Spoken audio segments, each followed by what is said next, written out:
አዲስ አበባ ዝንሄ አውያት እንታይ ይመስል እዚያውን ከዓን ራያ ሕዚ እቶም ናይ ፕሮፓጋንዳ ማሽናት ናይ ኢትዮጵያ እንተሪኢኹሞም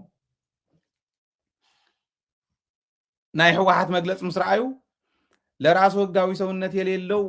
ህጋዊ መንግስት ነኝ እያለ እንዲህ እያለ ነው ዓለም እንዲህ በይ እንዲህ ዘይተባህለ ነገር የለም። ህጋዊ ሰውነት መን ሕዲግዎ መን ይወሃባይ ትውድብ እኮ ናይ ህዝቢ ትግራይ እምበር ናይ ኢትዮጵያ ውድብ ኣይኮነን። ህዝቢ ትግራይ ኣሚኑሉ ክውደበሉ እየ ኢሉ እታ ኣይዲዮሎጂ ንሱ እስካብ ዝኣመነ ማንም ጀልፋፍ መፅዩ ክሕድጎ ይኽእልን ኣይኽእልን ባይዘወይ ቅልፅም እንተሃሊብካ ሓድነት እንተሃሊብካ ትቕልፅም ዝብሎ ካሊእ ተኣምር የብሉን። ሓድነት እዩ ትቕልፅም ቅልፅም ዘለዎም ብደንብ ኣስተውዒሎም ዝመርሑ መራሕቲ ከዓ ክህልውና ይግባእ ማለት እዩ። ስለዚ እዚኣ ኣላትና ዶ እዚኣ እንተሃልያትና ይመፁናን ንሳ ፅኒዕና እንተሒዝና ይመፁናን። ሕጋዊ ሰውነት ዘይብሉ መንግስትነት መሊሰ ይብል ኣሎ ንዓለም ብፅሒ እዩ ትዝገርም። ህዝብን መንግስትን ከይናበቡ እዮም መንግስት ተፍሪሶም ምስ መራሕቱ ከይናበብ ህዝቢ ትግራይ መኸተ ከይመክት እዮም መንግስት ተፍሪሶም። እቲ ብጣዕሚ ዝገርም ግን ብናይ ባዕልና ሰባት ገይሮም ከም ዘፍረስዎ ክንፈልጥ ከለና እዩ። ጻድቃንን ጌታቸውን እዚኣ ኮነ ኢሎም ከይዶም ዘፍረስዋ ምዃኖም ከፍልጥስ ጌታቸው ዝለጠፈ ሪኢኹሞ እንተኾንኩ ዓንተወዮም ርኢና ኢና። እቲ ስምምዕነት ፕሪቶሪያስ መንግስቲ ንኸይምለስ እዩ ነይሩ ይብል ተጋጊ ጽሒፍዎ ይመስለኒ። መንግስቲ ዘፍረሰ እዩ ነይሩ እቲ ስምምዕነት ይብል። ከምዚ ኣልካስ ትግራዋይ ኮንካ ትዝረብ እሞ ከዓ ኣብኣ ከይዱ ዝፈረመ ሰብኣይ እንታይ ይብል ከም ዘሎ ዘይፈልጥ ከይመስለኩም። ጨሪሾም እዮም ትግራይ ትበሃል ዓዲ ሸይጦማ ንኸብዶም ከም ዝበለ ጉድ ተረኣይ ይፈልጥን። ግን ሰለስተ ዓይነት ሰባት ነዚኣ ክቃለስዋ እዮም ይእው ይለው። ብርግፅ ኣብ ክልተ ክንመቕሎም ንኽእል ኢና። ብኢትዮጵያ ወገን ዘለውን ብባንዳታት ወገን ዘለውን ኢትዮጵያ እዮም ኩሎም። ግደፍቲ ኢትዮጵያ ከይድካ ባንዳታት ትግራይን ኢትዮጵያውያንን ኢልካ ክትፈልዮ ትኽእል ኢኻ። እቶም ኢትዮጵያውያን እንታይ ይብሉ? ነጢቕና እየ ደይነበርናን ሕጋውነቱ ከምዚ ነገርና እየ ነበርናን እታ ኮይኑ ድኣ መንግስቲ ዝመልስ እዮም ዝብሉ። እዚኦም ከዓ ብእንግሊዝኛ ንዓለም የፍርስ ኣሎ ዜሬ ሪኢኹም ናብ ትግራይ ክትኮስ ከሎ ውዕሊ ፕሪቶሪያ ፍሪሶም የበለን ጌታቸው። መሬት ምዕራብ ትግራይ፣ ሰሜን ምዕራብ፣ ደቡብ ትግራይ ኣብ ትሕቲ ፌደራል እዩ ክበሃል ከሎ ፕሪቶሪያ ጥሒስኩም የበለን ጌታቸው። ከምስል ናብ ፍርዲ ቤት ናብ ዘይኸውን ክኸውን ከም ዘይኽእል እንዳፈለጠ ፀኒሑ ዊዝድሮ ገይረ ንኽብል ከምስል ወሲዱ ሕጂ ብእንግሊዝኛ ዓለም ትፈልጥ ደለኽ ዝሰምዕ ደለኽ ያ ዓለም ሕወሓት ከምዚ ወሲና ብደንብ ገይሮም ሪዝን ኣውት ገይሮም እዮም ቲፒኤልኤፍ። ሓድሽ ነገር የብሉን። ብዝኾነ ግን ዕንወቶም እዮም ዘርእዩና ዘለዉ፣ ውድቀቶም እዮም ዘርእዩና ዘለዉ። ሰለስተ ዓይነት ሰባት ነዚኣ ክቃለስዋ እዮም ኢለ ይሓስብ ኣነ። እቲ ሓደ ንዕላምኦም ንተንኮሎም ኢሎም ዝቃለሱ ዘለዉ ሰባት ብኢትዮጵያ ወገን ይኹን ብባንዳታት ኩሎም ብኢትዮጵያ ወገን እዮም። ብባንዳታት ትግራይ ይኹን ብናይ ኢትዮጵያ ሸርሐኛታት ንተንኮሎም ንዕላምኦም ኢሎም ዝኸዱ ክቃለስዋ እዮም። ጻድቃን ዝመርሖ ኩሉ ዝናይ ዕግርግር ዝኒሄ በቶም ባንዳታት ዓንተወይ እውን ዝረኣናዮ ናይ ዓንተወ ፕሮግራምና እውን ተመሊስኩም ረኣይዎ ኢኹም። ጌታቸው ዝመርሖ ውድብ ተባሂሉ ዝተመስረተ ምናልባሽ እውን ፕሬዚዳንት ስለ ዝነበረ ተወሰነ ክሬዲት ክምራሕ ዝበሃል ብኢትዮጵያ ወገን ከዓ ሸርሐኛታት ታሪኻውያን ፀላእቲ ህዝቢ ትግራይ ዝመርሕዎ ንሽርሖም ንተንኮሎም ንዕላምኦም ኢሎም ክቃለስዎ እዮም። ሓድነትና ፍጹም ከይመፅእ ክቃለስዎ እዮም። ንሕና ሓድነትና ተሎ ንክመፅእ ምቅላስ እያታ ንሕና ሳቶም ከምኦም ገብሩ ፀረ ሓድነትና እዮም ክቃለሱ፣ ክውትንና እዮም ክቃለሱ። እሳ ስለ ዝኾነት ዕላምኦም ንዕላምኦም ክሰርሑ ከለዉ ንዕላማና ንስራሕ ዕላማና ሓድነትና ምፅናዕ መሬትና ምምላስ ملؤ مسل عرسو السنة تقرأي مخبار كون كل اللوي زيوم تم حدا انجرا جمدو مستوتهم كعا حاسوت بمقبال ناب جيتاچو حاسوت بمقبال ناب صادق ناب ابي ناب كالي حاسوت بمقبال او هوي هوي زنبرو ابي عيع زنبرو انجرا زي بلوم زي انت تعاصيا ولا بحاسوت حزي ناي تግራይ ጉዳ انا ሓደ ግዜ ተመራሕቱን ጠጠው ከብልዎ ኹል ነይሮም ናይ ማሕበራዊ ሚድያ ጉዳጉድ ጠጠው መበልዎ ሃይለ ስለ ተዛረበ እዚ ክዛረብ ከለኹስ ዝኾነ ትሪም ገይሮም ኣብቲ ኣውፅዩ በቃ ከምዚ ተባህለ ይመፅሎ ይበረረሎ ክዛዕ ምሳሕ ኢልካ ይዝረብ ወይ ደብረፅዮን ተተዛሪቡ ወይ ዝኾነ ጀነራል ተተዛሪቡ ወይ ዝኾነ ወዲ ወረደን ተተዛሪቡ እዚአን ዝቀለዎም ነገራት እናባርዑ ከይዓርፍ በቃ አርክበሎ እዚአን እናወሉ ዝወልዑ ናይ ማሕበራዊ ሚድያ ነጋዶን እዩ ብውሽጡ እውን ኣብ ዓድና ንምንኻስ ንምብላዕ እዩ ኣብ ካሊእ ዓለም ማርኬት እዩ ስራሕ እዩ ፖለቲካል ማርኬተር ዝበሃል ፖለቲካዊ አይዲዮሎጂ ናይ ሓደ ውድብ ናብ ህዝቢ ንኽሰርጽ ስትራቴጂ ዝነድፍ ኣንፈታት ዝህብ ሰርቬይ ዝገብር ዝሕግዝ ንፖለቲከኛ ማለት እዩ ወይ ንፕሬዚደንትነት ወይ ንዝኾነ ሽመት ዝወዳደር እንተሃልዩ እውን ፖለቲካል ማርኬተር የማኽሮ ሰርቬይ ይገብረሉ ጋይድ ይገብሩ መረዳእታ እውን ካብ ህዝቢ ወምፅዩ ኣናሊሲስ ሰርሒዎ ኣባና መረዳእታ ኢንፎርሜሽን ኣኪዎም ንናይ ኢትዮጵያ ኢንተለጀንስ ሂቦም ትግራይ ቦዚን ተወቃዕኻያ ትኸይድ ቦዚን ተወቃዕኻያ ትኸይድ ዝብል ዝህቡ ኣነ ማለት ሓደ ግዜ ደፊረ ከውፆም ዘይደሊ መረዳእታታት እውን ከካፍለኩም ኣብቲ ሕሉፍ ኣብታ ዝሓለፈት ኩናት ብርግፅ ኩናት ሕዚ እውን ኣሎ ዓይነቱ ይቀይሩ እምበር ኢለ ዝኣምን ኣብታ ዝሓለፈት ጂፒኤሳት ነይረን ዝሓለፈ ስለ ዝኾነ ነልዕሎ ሕዚ ናይ ሕዚ ጂፒኤስ ከመይን ዝመፃ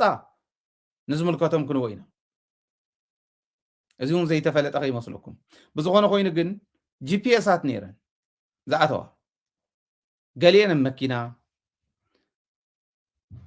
ገሊአን ኣብ ዝኾነ ኣቕሓ ገሊአን ቶም ሰብ ሒዞመን ተለኣኹ ሰባት ሒዞመን ዝኸዱ እዮም ሕዚ ተን ጂፒኤስ ትራያንግል ነገር ይሰርሑ እሞ ኣብዚ ሓንቲ ይቕምጡ ኣብዚ ሓንቲ ይቕምጡ ኣብዚ ሓንቲ ይቕምጡ እሞ ርሕቕ ኢሎም ይሕዝዎ ሰው ብጣዕሚ ፕሬሲዥኑ ሃይ ስለ ዝኾነ ፕሪሳይዝ ስለ ዝኾነ ኣፍተን ትራያንግል ይሰርሑ ኣፍተን ሰለስተ ቦታ ኣብ ማእኸል ዘሎ ይውቃዕ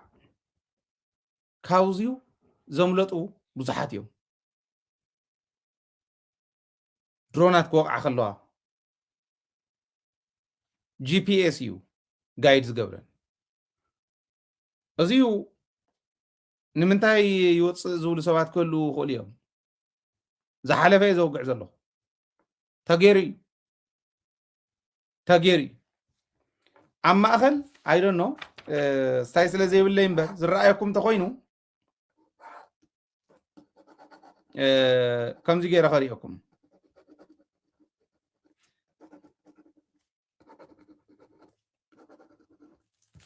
ከምዚ ማለት ትሪያንግል ዝረኣየኩም ተኮይኑ ኣብ ከምዚ ዝበለ ትሪያንግል ይቕመጡ ቶም ጂፒኤስ ዝሓዙ ብትክክል ተጋሩ ከምኡ ገይሮም ተጋሩ ውዲኦም እየ ዝብል ዘሎ ስለዚ ኣብ ማእከል ኣብዚ ዘሎ ይድርብያተን ጂፒኤስ ካብዚ ፈጣሪ ዘውፆም እንዳወፁ ብኸም እንዳተኾነ ይመፁ ፈልጥዎ እዮም ብደንቢ ዝሓለፈ ስለ ዝኾነ እቲ ጉድ ኣብ ውሽጥና ዘሎ እዩ ፀላእቲ ብዓቕሞም ንትግራይ ስዒሮም ማ ይፈልጡን ብርግፅ ብሽርሒ እውን ኣይሰዓርዋን ብልሒ ፀላእቲ እንተይኮነስ ድንቁርና ናይ ገለ ተጋሩ ወላ ናይቶም ዝመርሑ ድንቁርና እየ ዝብላነ ምክንያቱ እንተፈሊጥካየስ እንታይ ክትገብር ኢኻ ዝሰድኹም ዝበለ ሰብ ሒዝካ ተረኺብካ ኢኻ ንድሕሪት እምበኣር ናብ እስር ቤት ዲኻ ትብሎስ ወታደራዊ ስጉምቲ ኢኻ ትወስደሉ እንተፈሊጥካዮ ከምዚ ዝበለ ሰብ ከይልከም ካሊእ ኢኻ ምፅራይካ ቁኑዕ ትገብሮ እምበር انتهي تكبر انتهي نخت تكبر حيس كاي يتخيل نصوص لزي تكبر يحزي عندنا اعترف مرف او قبر كسر حزنا بره عمليت ودياو مقاله مستعتون اديس ابابا زتمم سئلو غي مسلكم بزح حلو يترفدو اتمو زنورو وما عدو خمزي اكو تغيراني رأيت باهيلو كم تاريخ شرك قبرنا خلو او كبدنا عقيرنا حيزنا يزلنا بزحيو سلاز بناي بعلنا سنفنا نمبر بناي صلات وقعته يكونن انجرا قمدوم زبتخم بزحاتيو انجرا قمدوم زبتخم سلازيوم تم صلاتيوم تسفا سلطان زلووم اونكم እከለን ተስዒሩስ ከም ዝበለ ስልጣን ክበኒ እዩ ዝብሉ ማለት እዩ ንኣብነት ብርሃነ ገብረ ኢየሱስ ከንቲባ ንክኾን ጌታቸው ክምለስ ክኽእል ኣለዎ ወይ ጻድቃን ክምለስ ኣለዎ ጻድቃን ብርሃነ ንጻድቃን ሰብኣይ ጓልሓዊ እዩ ተኣሳሰሩ እዮም ነንባዕሎም እውን ኣብኡ ንኻሊእ እዮም ዝፃረፉ እምበር ንሱ ኣነ ፀገም ኣለዎ ይብልን ፖለቲካ ካሊእ ማሕበራዊ ጉዳይ ማሕበራዊ ምትእስሳር ካሊእ ነይሩ ኩላን ንንጻሕላ እያ ትጎይ ነይራ ነንጻሕላ እያ ሕዚ እውን ትጎይ ዘላ ተስፋ ስልጣን ዘለዎም ኣለዉ ካብቲ ሓታትነት ከምልጡ ወይ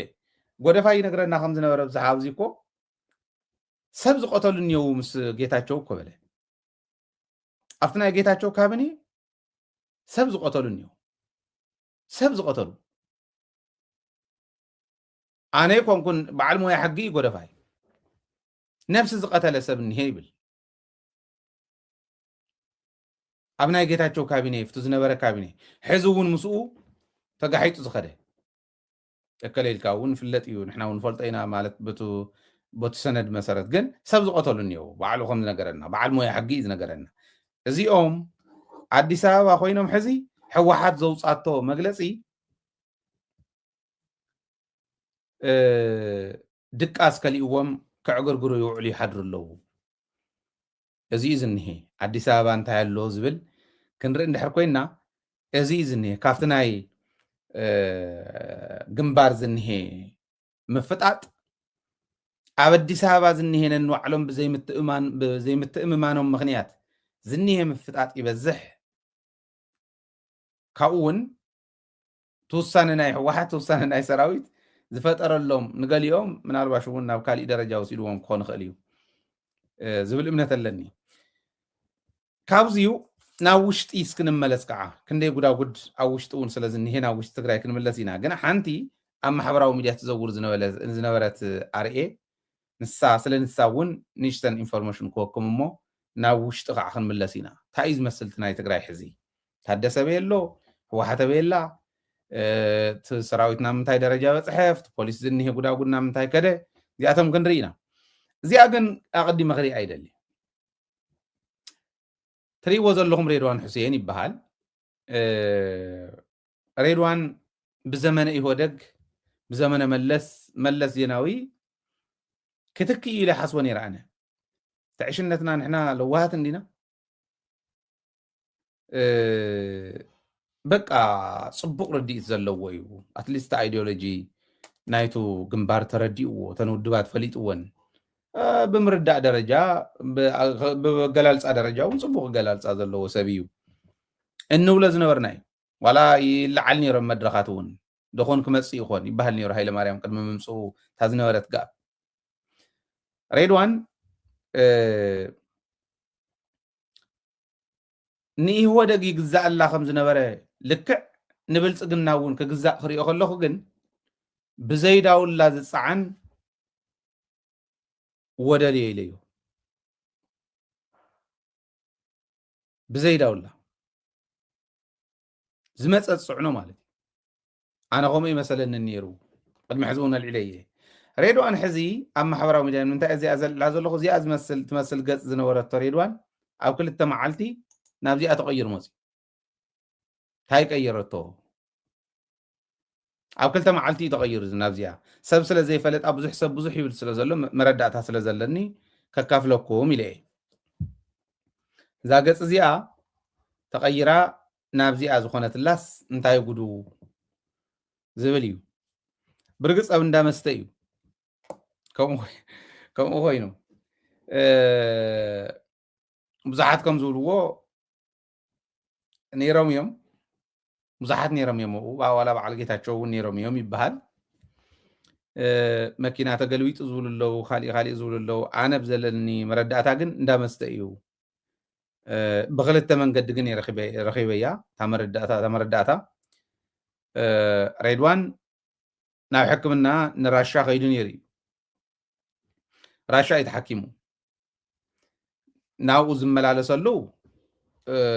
ናይ ባዕሉ ናይ ሕክምና ናይ ጥዕና ፀገም ስለ ዘለዎ ንሳኡ ይመላለስ እዩ ማለት እቲ ፕራይቬት ስለ ዝኾነ ድሓን ንግደፎ እቲ ናይ ሕክምና ነገር ግን እዚ ኣብ ሸራተን እያ ኮይና ኣብ ሸራተን እያ ተፈፂማ እዚኣ ብዙሓት ከም ዝነገሩና ነዞም ንበዓል ጉዕሽ ገብረን ንኻሊእን ፍላይት ዘመቻቸወሎም ሬድዋን ወዲ ወረደ እውን ይፈልጥ እዩ ፍላይት ዘመቻቸወሎም ግን ሬድዋን ምስ ፌደራል ፖሊስ ምስ ደመላሽ ተዘራሪቦም ምስ ናይ መከላከያ ድሕንነት ጌታቸው ጉዲና ተዘራሪቦም ሬድዋንን ጌታቸው ጉዲናን ደመላሽ ገብረ ሚካኤልን እዚኣቶም ሰለስቲኦም ተዘራሪቦም ሬድዋን ምስ ኣየር መንገድና ኢትዮጵያን ኤርላይንስ ተዘራሪቡ ሳቶም ቡክ ንክግበረሎም ገይሩ ደመላሽ ኣብ ትግራይ ዘለዉ ፌደራል ፖሊስ ነዚኦም ቀፍዲድካ እዮም ክባረሩ ነይሩ በርግፅ ሕዚ ዘራኽበና ስለ ዘይብልና ምብራሮም ይተርፍን ኣብ ትግራይ ዘለዉ ፌደራል ፖሊስ ኣምቡላንስ ናይ ፌደራል ፖሊስ ንክህውዎም ንበዓል ጉዕሽ ተገይሩ እቲ መከላከያ ድሕነት ከዓ ምስኣተው ተቐበልቲ ገይሩሎም ተቐቢሎም ወሲዶሞም ኣብ እንግዶት እንዳሃለወ እዩ ዝኾነ ነገር ወዲቑዎ ጣውላ ዶ ወይስ ዝኾነ ነገር ወዲቑ ናብ ርእሱ ተሓኪሙ ዝመፀላ ኣብ ዝተወሰነ መዓልቲ እንደገና ናብ ሕክምና በሪሩ ኸይዱ ከምዚኣ ተሰፊዩ ማለት እዩ እዚኣ ኣጋጢማ ዝብል መረዳእታ ረኺበ ኣለኹ ስለዚ እከል ሬድዋን በዚኡ ኣጋጢምዎ ከምዚኡ ኮይኑ ሬድዋን ኢልካ ንምዝራብ እንተይኮነ ኣብ ልዕሊ ትግራይ ሕማቅ ክሰርሑ ይኽእሉን ካብ ንብሎም ሰባት ስለ ዝነበረ እቲ ሳርያ ማርያ ኣብ ትግራይ ዝኸይድ ዘሎ ካብ ጌታቸው ጀሚሩ እስካዕ ወዲ ወረደ ዝኒሄ ናይ ምሱዓል ጻድቃን ምሱዓል ካሊእ ምስሩውን ናይ ትግራይ ጉዳይ ዝከታተሉ ሰለስተ እንዲዮም ተዓንጃል ናህና ኣብርሃም ዝበሃል ሓደ ጎታት ዘገምተኛ እዮም ዝብልዎ ባይዘወይ ዘገምተኛ እዮም ዝብልዎ ባዕሎም ተጋረኡ ዝኔው ዝብልዎ ማለት ንሱ ኣብርሃምን ሰብኣይ ዚን ብርሃኑ ጁላን እዮም ዝከታተሉ ኣብይ ኣሕመድ ነዚኦም ይህብዎም ኣብ ናይ ትግራይ ጉዳይ ዝኒሄ ሕምስምስ ብርሃኑ ኣለዎ ሬድዋን ኣለዎ እቲ ዓንጃል ናህና ኣለዎ እዚኦም እዮም ከምኡ ዝገብሩ ዘለዉ ስለዚ ከምዚ ክኾን ከሎ ምናልባሽ እንታይ ገዳም ዳኣትኡ ዝወዲ ኸይትብል እምበር ሓደ ግዜ ንእሽተን ዋጋ ጣዕሙን ክኾን ክእል እዩ ብዙሕ ኣካላቱ ተሰፈየ ብጥይት ኣካላቱ ዝተሓረሰ ትግራዋይ ከምኡ እዩ ተሰፊዩ እቲ ምስፋይ ክጥዕሞ ድኾን ደልይዎ ይኾን ከብል ይኽእል እዩ ሕማቕ ተዘይሰርሕ ደስ መበለና ከምቲ ዘኽበርናዮ ከቢሩ እንተዝዘልቕ ደስ መበለና ነይሩ ይሰምዕ ትግርኛ እውን እንዳዕሊዑ ስለ ዝሰምዕ ሞኒተር ዝገብርዎ ሚድያ እውን ስለ ዝኾነ ደደቢት እየ ዝዛረቦ ዘለኹ ዝኾነ ኮይኑ ሬድዋን ኣብ ሸራተን ዊስኪዩ እንዳጨለጠ እዩ ሓደ ስላብ ነገር ወዲቑ ጣውላ ድዩ ስላብ ነገር ወዲቑዎ ተፈጅጉ ግን ወዲያው ወሲዶም ሰፍዮም ከምዚ ኣምፅኦሞ እኒኦ ማለት እዩ እንታይ ኮይኑ ትብል ዝነበረት ኣነ ዘለኒ መረዳእታ ብጭብጢ እውን ዝረኸብክዎ እዚኣ ትመስል ካብ ራሻ ምስ ተመለሰ ማለት እዩ